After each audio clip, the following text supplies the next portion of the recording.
నమస్తే కడప వార్త. కాలినడకన వెళ్తున్న వెంకన్న భక్తులపై అంబులెన్స్ దూసుకెళ్లి ఇద్దరు అక్కడికక్కడే మృతి చెందడం జరిగింది. మిగతా ముగ్గురికి తీవ్ర గాయాలు అయ్యాయి. వివరాల్లోకి వెళ్తే మదనపల్లి నుండి తిరుపతి రుయా ఆసుపత్రికి పేషెంట్ ను తీసుకెళ్తున్నటువంటి అంబులెన్స్ వలన ఈ ప్రమాదం చోటు చేసుకుంది. పుంగనూరు నుండి తిరుమల శ్రీ వెంకటేశ్వర స్వామి వారిని దర్శించుకోవడానికి కాలినడకన వెళ్తున్న భక్తాదులకు ఈ దుస్సంఘటన సంభవించింది.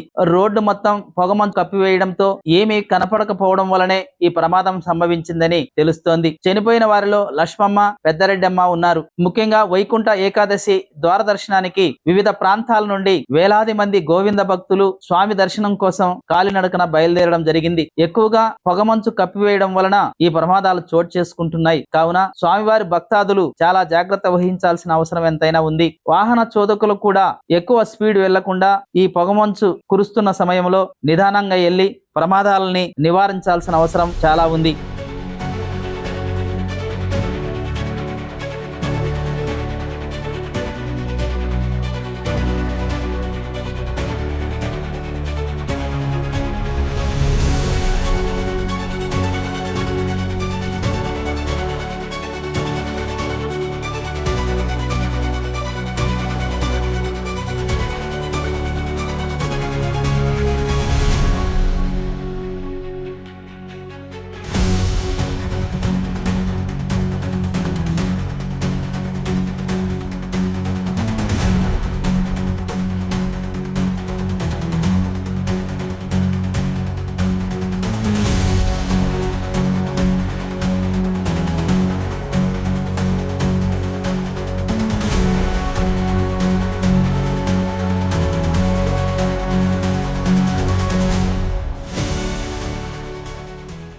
ప్రతి ఒక్కరూ తప్పనిసరిగా యూట్యూబ్లోకి వెళ్ళి కడప వార్తను లైక్ చేయండి, సబ్స్క్రైబ్ చేయండి.